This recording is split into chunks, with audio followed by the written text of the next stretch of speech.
Good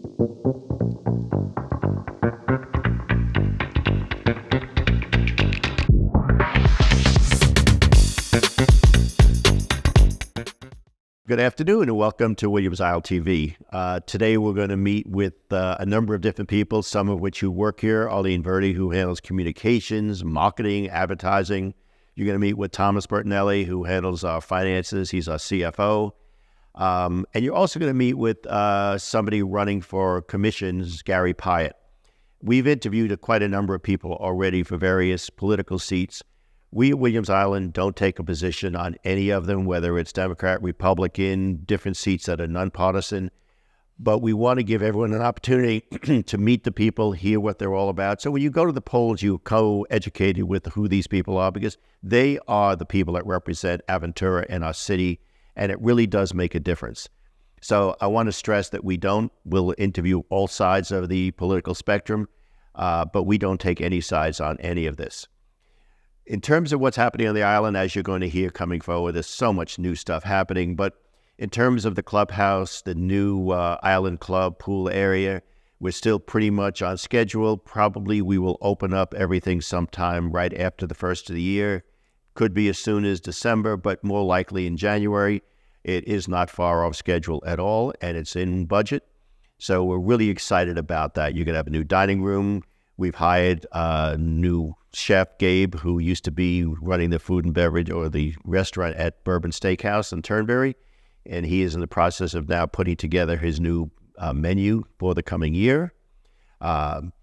Operationally, we're going to have a 7-day-a-week snack bar food restaurant operation over there. The new restaurant will probably be open 3 nights a week to start, and we'll see how that goes.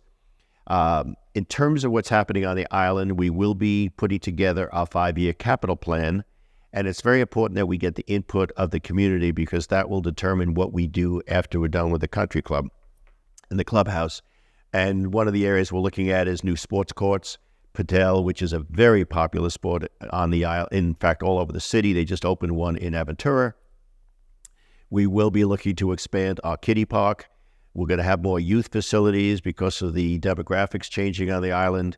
So there's a lot of exciting things that will be happening, but this takes a budget, this takes time, and we want to make sure everything is done properly. We do apologize for the mess we're experiencing on the island because between the construction of the clubhouse and hot wire coming in and FP&L and gas company and water company, it's like a war zone for a while.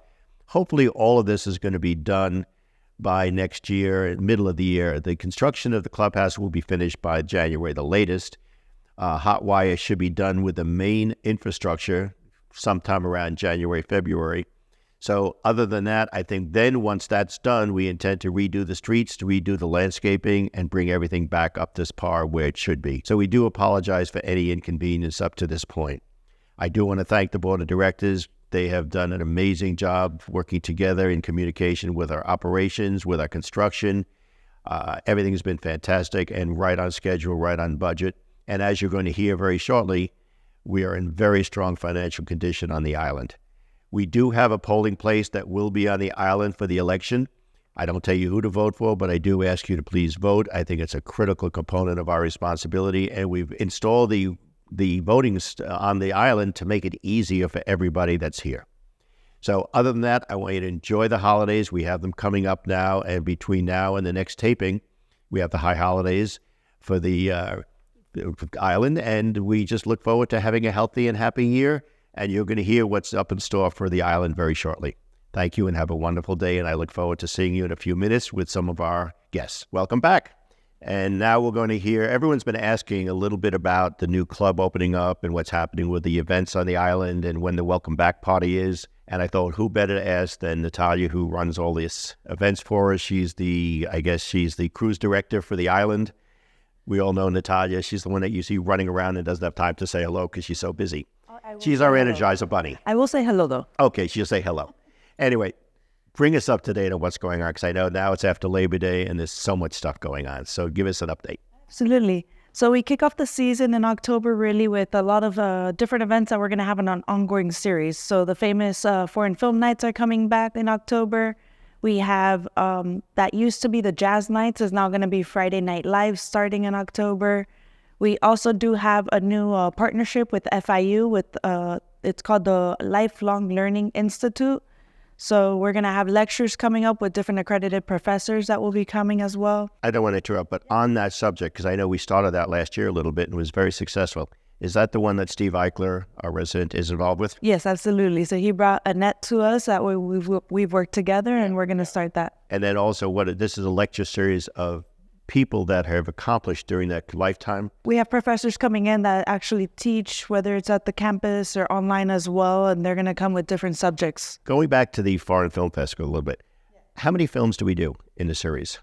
I want to say about like 7 or so through April. That's great. I think we're going to skip December, but if not, it starts October all the way through. So it does start October.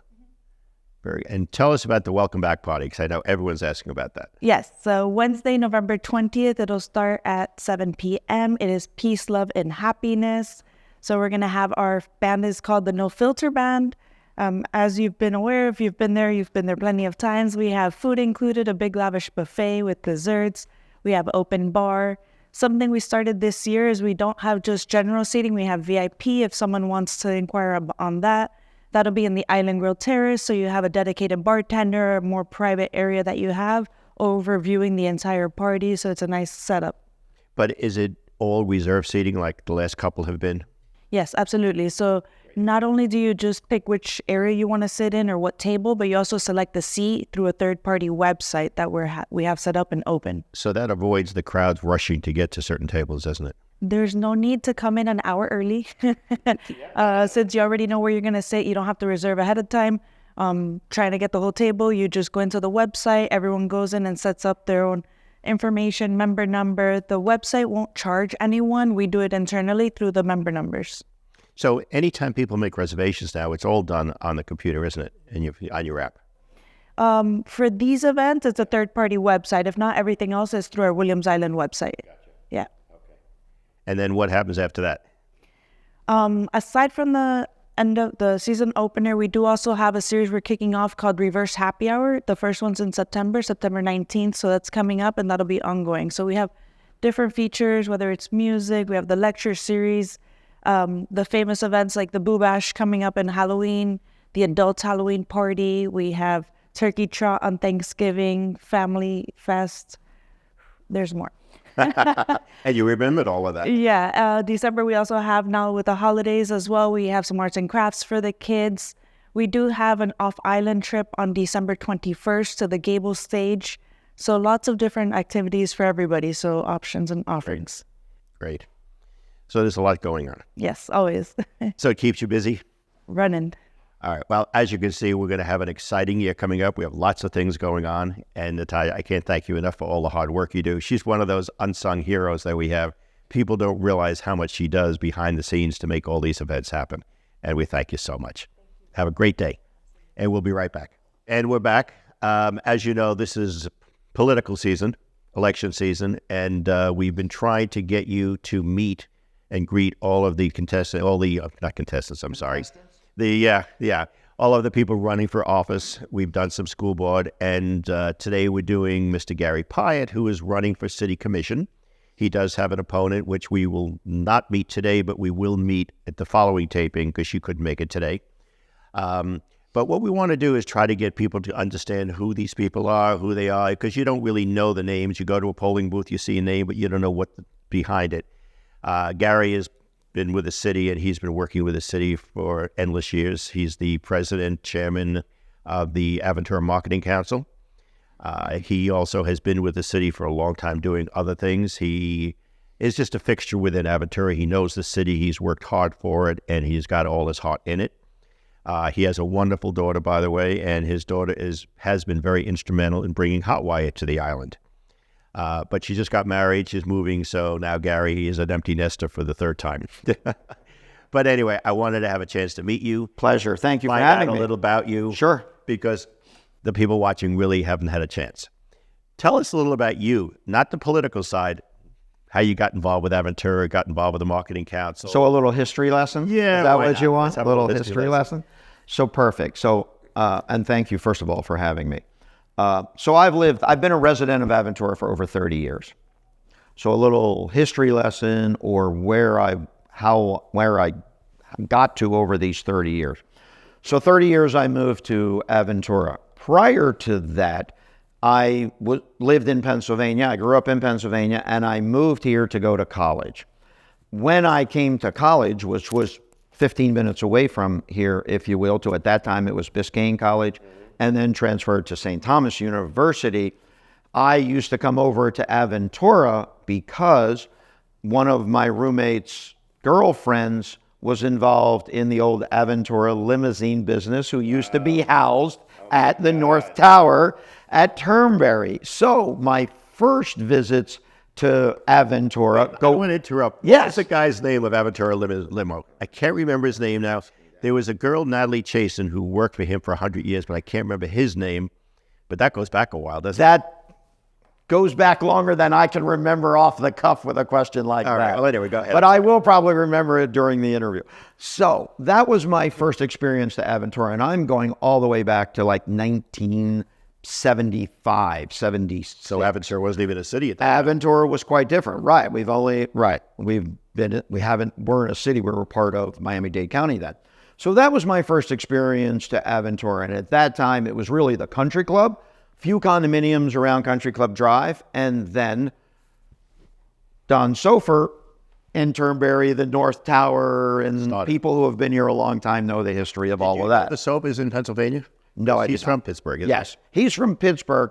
I grew up outside of Lancaster County. Okay. Quite different. Isn't that cold country? Quite different demographics. Amish country. Amish country. Right, we're about an hour and a half outside of Philadelphia. Okay. So quite different. So that was my first experience to Aventura. Then came down, went to college, moved away for a couple of years for a position, moved back again, and then moved to Aventura. So I have been a full-time resident here for the last 30 years. Over that 30 years, if you will, my family has grown up here. As you said, my daughter Brenna, right, just turned 30, if you will, right before she got married. So during that time, my family's grown up here. My daughter went to preschool at Turnberry Jewish Center, right, Aventura Turnberry Jewish Center. She was bat mitzvahed there. She was in the first class of the ACES school, right? I was involved in the community at that time when the charter school started to get developed. So she was in the first class there, graduated through 8th grade there. We didn't have a high school. I was the first PTA president, chairman, whatever they called it. And I see your smile, which I reflect back on it the same way, because I'm thinking, one, I used to sit around. There was a lot of mothers in the room. I was the only, there were only two people in the room. It was me and Eric Soroka. Oh, wow. We were like the only two men in the room, but it was a great experience. And it was really being involved in the early days of the charter school. And not to interrupt, but just to explain, Eric Soroka was the very first city manager Aventura ever had, and left about 6-7 years ago to retire. But he truly was instrumental in making Aventura what it was. He really was. He came to us with a great deal of experience and really moved the city forward in multiple different ways. There's a lot that he is credited for that if you were here during that time or 10, 15, 20 years ago, you can see the impact of what he did during his term in city manager. He was very instrumental in getting the high school going for us. Right before he left. Yes. Absolutely. So we were involved in the creation of the charter school. Against the women. It was us two. I won't say against the moms, because we really worked very closely together. Sure. Luz Weinberg was on that first, because she had children in school. Yep. She was on that first group of PTA parents with me and things like that. So from there, it progressed to, we had the start of the parks. Founders Park was created. My daughter was involved in all of the recreation programs. Obviously, as a dad of a daughter, I had no choice but to be a coach of multiple different team events in the recreation department. So that also spurred my involvement in other city like the Parks and Recreation. So what I mean by that is I spent several years on the Community Services Advisory Board, which you're very familiar with.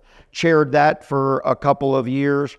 and then moved on to my full-time career over the last 30 years, which is property management. Okay, very involved in property management and things like that. Through that time, joined at that time, the Aventura Marketing Council, which we transformed into the Aventura Chamber of Commerce. Now, let me ask you. Yeah. In the beginning, there was Jerry Kaufman involved with that originally, wasn't he? Well, Jerry was from Mystic Point. Correct. Okay. He was involved in the beginning, but really, in the very beginning, it was Mr. Sofer and his partner that really brought Elaine Adler from North Miami or North Miami Beach, where she was running the Chamber of Commerce, over to Aventura to start an organization at that time, and created was the Aventura Marketing Council. And as you know, Elaine Adler has been our only president of the Aventura Marketing Council Chamber of Commerce in its existence. And just for those that have not met Elaine Adler, she is the Velvet Steamroller. And she has a time watch on her wrist at all times.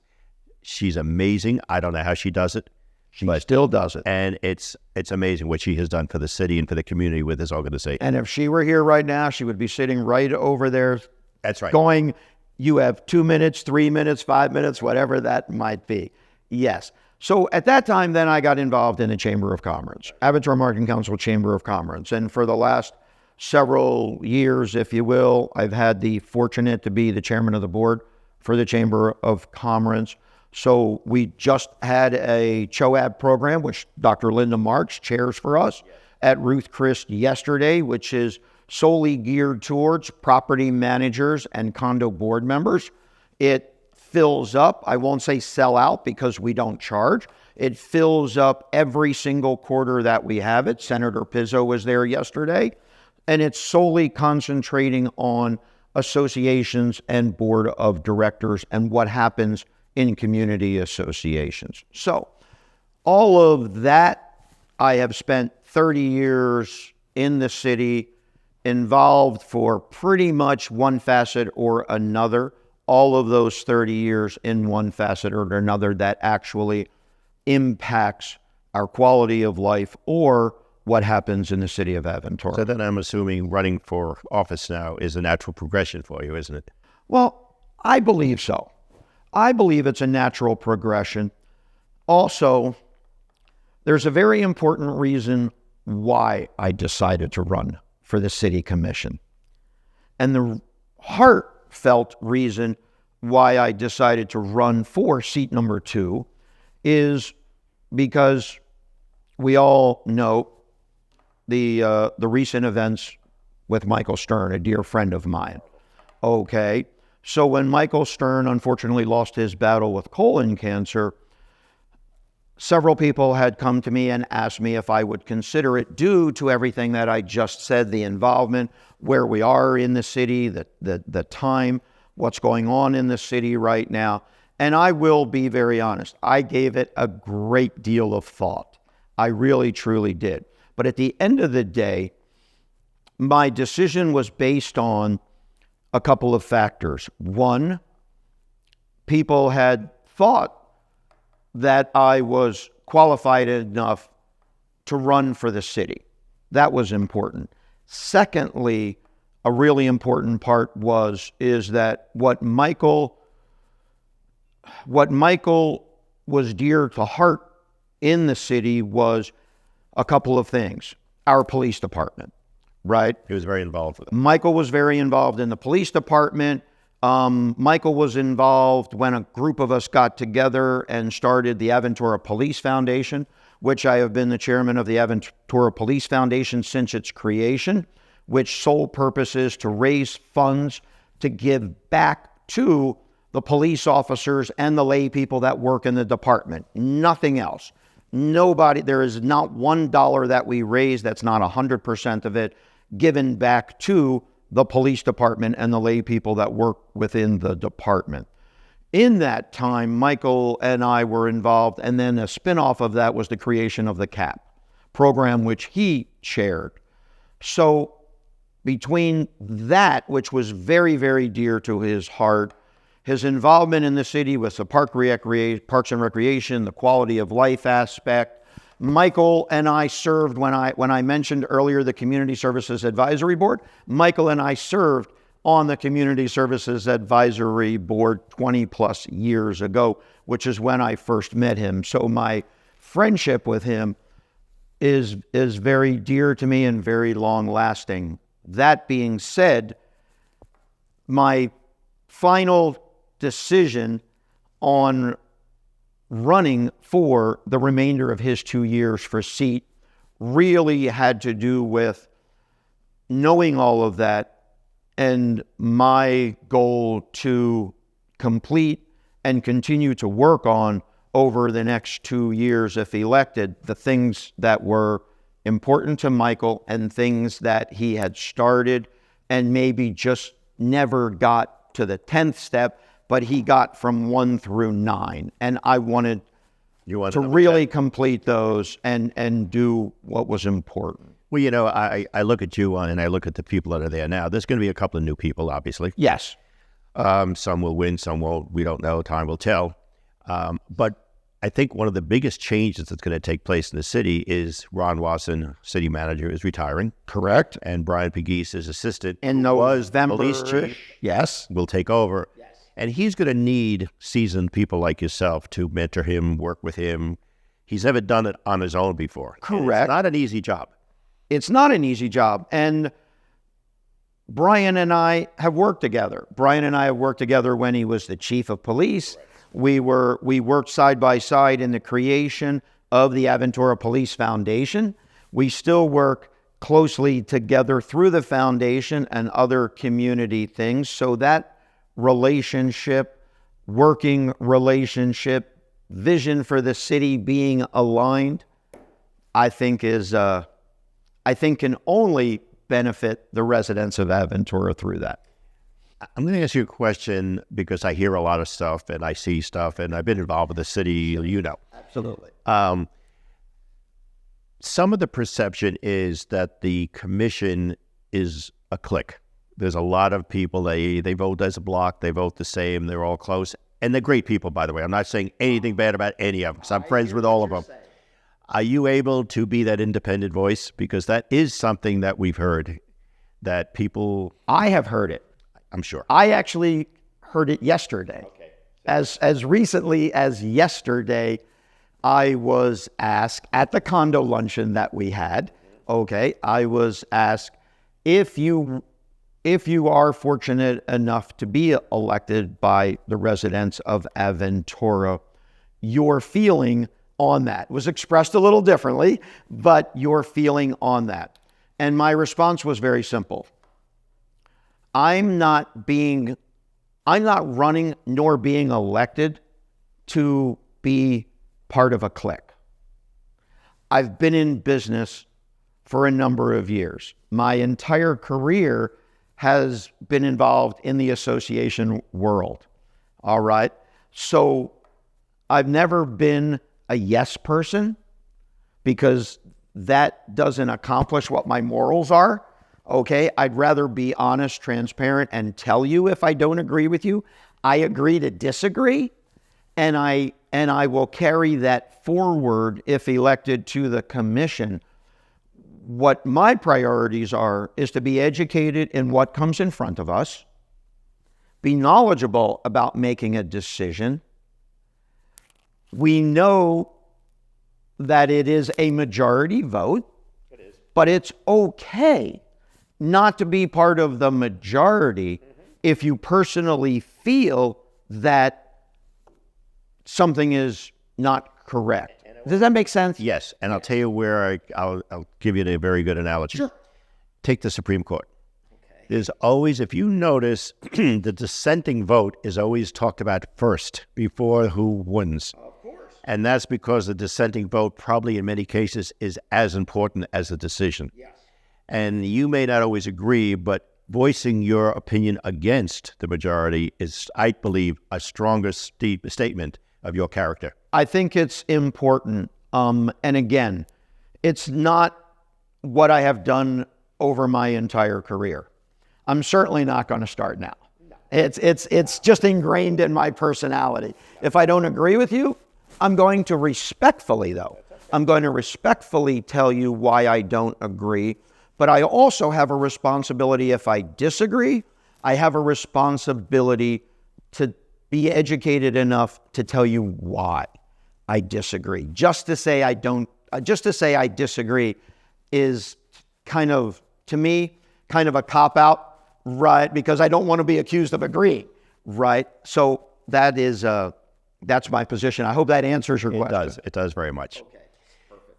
Anyway, is there anything else that you want to talk about your feelings about the city, what you can do with the city, what your thoughts are about moving forward? I mean, it's a wonderful city. Anyone that comes in and says we want to make it better than it already is, it's almost like you want to keep polishing it, but it's so great to begin with. What do you do differently? Well, that's why we're called the City of Excellence. That's right. We are the City of Excellence for everything that we've talked about this morning. So it's a great question, Bob. And my answer to that is, I want to be involved and make decisions on the things that impact our quality of life. Somebody also asked me the other day, what are you going to do about traffic? And my answer to that was, listen, traffic has been on every single campaign as recently as 2 years ago. You will not find it on my campaign. When somebody asked me, are you going to talk about traffic? And I said, no, I'm not. They go, oh my God, we all wait in traffic. Why not? And I go, because there's nothing I can do about it. For those individuals that want to hear about a topic like that, you need to go to somebody else.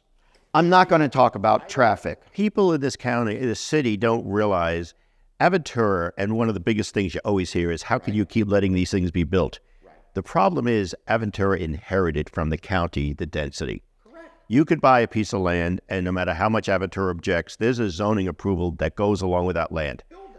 And the county's given it to. Now you have this transit zone, which is even worse. Correct. So as much as we would love to change it, there's not really anything we can do about approvals. We can make sure the aesthetics are there. We can make sure it meets the requirements. All of the intrinsic stuff. Correct. So you won't find that, which I think is important for people to understand. The other things that I'm running for, obviously, the second reading of the budget was just done earlier in this week. For the 29th year in a row, our tax rate stays the same, so there's no increase in taxes, it's beyond amazing, actually. So from my point of view, yes, that needs to continue.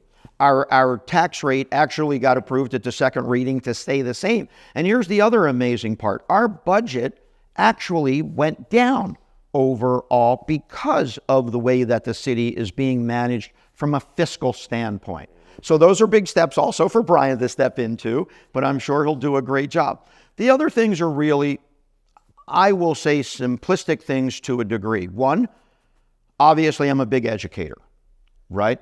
Part of my degree and supplemental classes were in education. When I moved for 3 years away from South Florida, why did I move? Because I took a position as a lower school director in New Jersey, in a private school. So education is very dear to my heart. So continuing the driving and understanding of how education is important and continuing to maintain our A-rated for schools. The other part, and knowing the demographics of our community, the other part is very important to me. As I said, my daughter went to the Aventura Turnberry Jewish preschool. She was bat mitzvahed there, is to make sure that part of what I do and involved in is standing for the rights of Israel and how do we protect those entities which are in the city and making sure that we continue to do that. The other part is really getting into the parks and recreation. And our general, I used the words earlier, quality of life. Now, there is another component. Yeah. I understand now that we're negotiating to try to buy more land to expand the schools. From what I heard, that's correct. Yeah. And for those that don't know, Aventura has 2 charter schools. You can literally go from first grade all the way up. You can go from first grade to 12th grade. With 2 of the best charter schools in the state, if not country. Kindergarten, actually, to first all grade. A-rated. 12th grade. But we have a waiting list of almost 1,200 kids. And so we're looking now into doing something about that.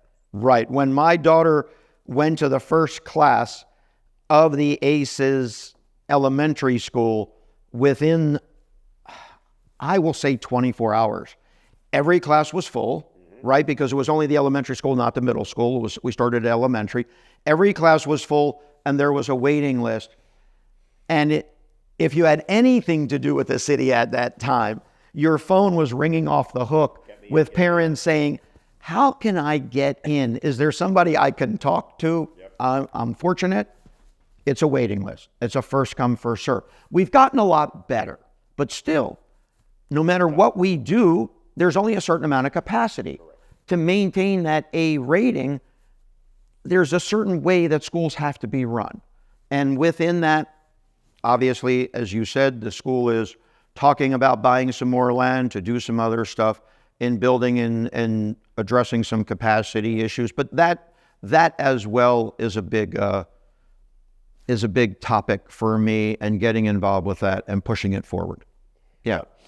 I thank you so much for coming on. No, I thank you for the opportunity. It's our pleasure. We look forward to you. We wish you all the luck in the world. I appreciate it. It's Gary Pyatt. He is running for City Commission. Wonderful guy. We've known each other for a long time, worked together, and I can only wish you all the best. I appreciate it. If anybody, I live in the association world. I am the treasurer. You can say condolences. I am the treasurer of my condominium in Aventura. I live in this world, right? I have a partnership. You're laughing over there as well. I have a partnership in property management, so I live this every single day. I'm also the current chairman of the Regulatory Council, so part of my role is to educate community associations. It's not just about running for office or being a partner in management, but a driver of mine has always been the education of board members, and on the other side, the education of unit owners, because sometimes there's a conflict there, as you well know. Oh, yeah. So my phone number, 305-750-9367. You can call me at any time. I promise you I will get back to you. Great. Okay? 305-250-9367. Call me. I promise, no matter what happens in the election, I'm still here to help. I've been here for 30 years. I will continue, God bless, to do it for another 30 years. And there's the guy that's smiling in the back. Yeah, I see him. Going to be on in a few minutes. Is our CFO, Thomas. Really? We've met. We have met. Yes, you are. That's where we have met. My condolences to you. And trust me, he took on the Treasury job a few years ago. He's become the behind-the-scenes president. Right. He's running the building, and he's laughing at you because he knows what you're going through. Before I even looked over, I heard the laugh as soon as I said that. Okay. Well, I appreciate it. Thank you so much. Thank you, Gary. Thank you for the opportunity. And we'll be right back. And welcome back. What I like to do is, this is about mid-time throughout the course of the year, fiscal year. And I know a lot of people ask how we're doing financially, how the island is doing, the stability of it, income, reserves. And, they're concerned because obviously you have a right to be. It's your money. We have major construction going on, major improvements to the island, which is a critical component of keeping us up to date. But there's a person that runs our money, runs our oversight, and makes sure that we do stay on budget. And I'm introducing you to Thomas Bertelli, our CFO. Thomas doesn't just play with numbers. He has an amazing understanding of what's behind those numbers, what makes up those numbers. And you cannot be a strong CFO if you don't understand what numbers represent. You can't just look at a piece of paper and say, okay, we have a 10% increase here in a 3-day. You have to know why that's taking place. And Thomas's background comes from food and beverage, from club management. He's been involved with Mark's Restaurant Systems. He's been involved with all kinds of club business. So he has a very good understanding of the importance of budgets, variances. And it's amazing because most people can't look at a financial statement. So Thomas is also a teacher, a mentor. He makes sure the board is fully up to date on how things are going. I will tell you, as of now, Williams Island, as you're going to hear, is probably in the best financial condition it's been in. I'm on the board 17 years. I've never seen it this strong. And I owe a lot of that to Thomas and his ability, and Jeff Klein, who is our COO, because together they work as a team to ensure that operations, capital, and finance all work as one. So I want to introduce you to Thomas. Thomas, tell us a little about how we're doing financially midterm through the year. So I just ran our August statement, so just actually this morning. So we're in very good shape as a community. For this year, we're reporting for the year to date, we're reporting a $658,000 surplus. Now, what that means to the community is not that we have $658,000 extra in income because we did such a great job saving expenses. Our budgets are made as a flow. So January, February through March, through April, really, we use money. A lot of people are using the facilities, so therefore the losses are less than coming through in the summer months where the losses are greater. When we hit into December and it's holiday time, we also obviously have holiday gifts, as we call them, to employees, etc. And all of this comes into our budget. So we're looking probably this year at where we always are, at probably a $500,000 surplus by December 31st. So the $658,000, if anybody ever looked at it online and saw the little snapshot that we put online, it's not a real number because of the way our budgets are created and our financials created. And we are very seasonal. We do have a winter season, which is busier than the summer season. So that's why we're looking to end at probably about $500,000, which is very healthy for us. And I think I want to clarify something about that $500,000. I know some people say, well, if we have $500,000 extra, we don't have to have dues increase, whatever. That $500,000 goes into capital reserves. Correct. And that is one of the reasons we don't need assessments during the course of our years when we do capital improvements such as the country club that we're doing. It's because we have built up our reserves and we make sure those monies are spent properly. So it's a very important part of our budget that we do anticipate that we run efficiently, we do well, and we have the savings at the end of the year so we can supplement our reserves to do all the capital improvements that we are going to talk about coming up in a little while. And a lot of this, remember, when you do a budget, everybody says you do a zero-based bottom line budget, which as a POA is true, but we are quasi-POA and we have club-like amenities, so therefore we also have a lot of security staff. If you recall, one year we actually had to give wage adjustments to security staff because they were basically getting paid less than a McDonald's worker. So basically we said, no, this can't happen because we could lose our security staff. So the budget takes into consideration those type of adjustments that have to be made to maintain the staff that everybody has gone to, get used to and that happens to like. And that's why we also create a budget that everybody, comes to me and says, well, you can do better in this line. And I say, no, you can't. Because what if something happens? We won't have the money. And years ago, not too many years ago, we had budgets that we had finances that actually had no surplus. We were losing money.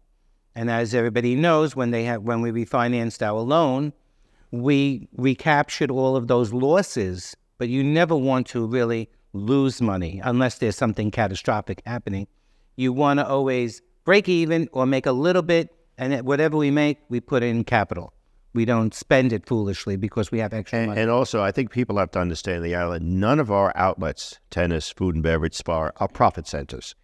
The POA subsidizes, or the residents together subsidize all of our outlets because they could never stand on their own as an independent. If you go to a restaurant, you'd pay more money for certain items, you'd have 2 or 3 turnovers. In ours, we can't get those opportunities. So we have to make sure we can still give the quality, still give the experience, and yet subsidize it so the burden isn't put onto the residents. And a lot of people don't understand. That is a very typical, very common, that probably 100% of the industry does because we don't have the ability to advertise to outsiders to come in here and use the facilities, which is not, we don't want that. So therefore, we only rely on our residents using the club facilities. And even when they use the club facilities, You know, as we say, sometimes the more they use the club, the more we lose, because our prices are going to be better because we run a higher food cost than what you can go and buy outside for the same quality. Exactly. That's the key. And of course, now coming up, we're going to be opening up. We're in the budget season right now, which is a very difficult time because we don't just arbitrarily put a budget. Oh, no, when I say we, primarily it's Thomas. But the budget process is interesting because Thomas interviews every department head, gets their input, gets their wish list, gets their capital needs and their operational needs. So when we put a budget together, it's all encompassing. It's not an arbitrary number that comes about. It's based on the needs and not the wants, but the needs of that department. And so far, all of our departments, if I'm not mistaken, are pretty much right in line with our budget because of that. Correct. So, and it takes literally to create this budget, it takes months. It takes months of thinking. As an example, Carrie, who's our spa director, I went back to her and I said, your budget is too high. And you have to trim $100,000 off of it. So how do you trim $100,000 off of a budget? Do you start laying people off and reducing service? Certain things that we have to face are fixed, meaning utilities, etc., are fixed items. But we were creative enough to come up with a budget where she met her budget, and she's happy with it, and this is what we have to do. I do this with every single one of our department heads. We meet, we go through the budget. I first do a preliminary budget for them, and then they come in and give me their ideas. We incorporate some of their ideas into the budget, take out some of my assumptions, and we create a budget that basically, if you go by department, we are usually on pretty good, right on the nose with our estimates. So that is how we do a budget. Our budget also includes a capital expenditure and a repayment of the loan that we have. So that's included in our budget to create the POA dues. And you talk about capital, which is a critical component. We are spending almost $20 million to renew the Island Club, the pool, the snack bar, the food and beverage operations, the entire island. Reserves become a critical component. As you're experiencing in the buildings, there are tremendous assessments going on, either because the building didn't have reserves prior to the 40-year ruling coming across, or because nobody likes to raise dues and put a component of a capital reserve into the budget. About 5-6 years ago, we decided it was going to be critical that we build up our reserves. We do what's called a reserve study for the island. And this is done by independent analysis of all of the components of our public services on the island. And they tell us what we should have to make sure we can keep them in repair, update them, air conditioning, electric, plumbing, whatever. And our reserve study said that we should have about $10, $11 million. About $10 million in reserves. Remember, we don't have to do the 40-year certification because we're only a 2-story building. But we actually take it seriously that we have enough reserve money, which would be $10 million, not to redo, obviously the structure isn't going anywhere, it's concrete, it's cinder block, but to make sure that we have money for roofing and windows. A lot of our windows are not hurricane-proof yet. And so we actually take that seriously, and we put money aside for the future. And, when you're talking about reserves and the project costing $20 million, we received $8 million from the balance of the loan that we had taken out back in 2017. So if you figure $8 million is all we received, we had comfortably $12 million sitting in the bank, not to assess people to redo the club, the Island Club. Well, now it's going to be called the Island, but the Island Club. So without having capital reserve funding, you would not be able to do this project without a special assessment. And that's what we try to avoid. And just to add to that, when we are done with spending the $12 million out of the reserves, which we put away, we will still have $10, $11 million in our reserve account. We do and are now putting together, which the residents are all involved with if they would like to be when we have our public budget meetings. We want to make sure that if we have $3 to $5 million, $6 million in capital projects over the next 5 years, we will have reserves in place to cover those expenses. So we do not anticipate any kind of a assessment needed for the island to cover these expenses. But the reserves are a critical component of a budget. And sometimes people say, well, why is our budget so high? I think if you look at the buildings versus the island, our monthly expense to the building is so much less than the building itself because it's separated. It's all expenses that everyone pays. But if you look at what we pay out of our dues, and I thought maybe you could give a little example of out of the dues that we pay 800 and something a month. I'm actually doing an analysis, as I was just 5 minutes ago doing an analysis for my chairman of finance, Cliff Ain. He wanted to see where our dues is actually spent. And of our dues, 40% is going towards reserves. So when you think of paying $825 correct now, 40% of that goes towards reserves. In our upcoming dues, almost $40 is going towards the $90 that we have to pay for our loan. So if you have 40 and 40 on two big expenditures, that is not going towards operations. It's going towards capital, and it's going towards the repayment of the loan. That only leaves 20% of your monthly dues that goes to operations, which includes all of your security, your food and beverage, your G&A, which is for me, my office, everything, the spa, tennis. So 20% of your POA dues is only going for operations. The rest, the bulk of it, is going to go into reserves and to pay back the loan. Exactly. And people don't realize that, but it's a critical component, and that's why the POA is in such strong shape financially. God forbid we had a hurricane here, we had losses. Understand, insurance covers very little of that. We do have the ability to cover our own expenses. So we don't anticipate at this point that anything's going to change in our budget. Everything should be good. We will have certain increases next year. That's being done now, so we don't even know what those numbers are going to be for next year. But it's important to understand that you're living in a very financially sound community, which is very important for the residents to know. Any other news, Thomas? Nothing else. I said we're very healthy right now. You know, we do have reserves in the bank, and we do anticipate after this project is done to have the $10 million that we have budgeted for to have in reserves. So financially, we're in very good shape. We don't have a lot of bad receivables. Thank God, most of the island pays their bills on time. And we're doing very good. So one last question. There's times that people say, well, who watches the money? Who handles the checks? Who has the right to touch this? That's nobody. There is nobody on this island that can spend money independently of a group of others. Explain what the checks and balances are because that is a big item that, you read about people getting arrested for stealing and this and that. Right. So we have a whole system. So on normal operating expenses, we have a system where bills are generated and put into the computer system. It's an accounts payable system. At that point, they have to be approved. Now, if it's a large enough bill that would need the COO's signature, it would have to be signed before it's put into the system.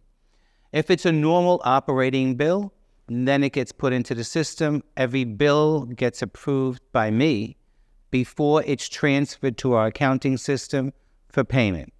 Once payment is generated, the check, it goes to usually our treasurer for a signature. If he's not around, it goes to another board member, an executive committee board member, and the COO for 2 signatures on those checks. Capital checks are handled a little bit differently. Right. So understand that it takes 2 signatures on every check before we even get the check and before we see the invoice to substantiate that check. It's gone through a complete checks and balances. So there's a lot of eyes looking, even as a small bill, like buying bagels, there's a lot of eyes approving that bill before it's actually paid. So. Okay. Anyway, Thomas, I can't thank you enough. You've been here a while and you see what we are. Yes. You've done an amazing job and we appreciate it because it's not easy. A lot of people get told no. Everybody wants to spend money, And a lot of people do get told no. including me. And then they argue. But that's fine. An argument is always a good conversation. But if it's a no, it's a respectful no based on a reason. Thomas, thank you so much. I really appreciate all your help. We'll be right back. Well, I hope you enjoyed the show this afternoon. It was very entertaining and very enjoyable to hear what's going on. I'm glad you got a chance to hear how we're doing financially. I'm glad you got a chance to meet some of the political people involved. And I'm glad you got to hear what's going on with our food and beverage operation, our all the events, and Arlene with her communications. And we only wish you all the very best. Have a wonderful week.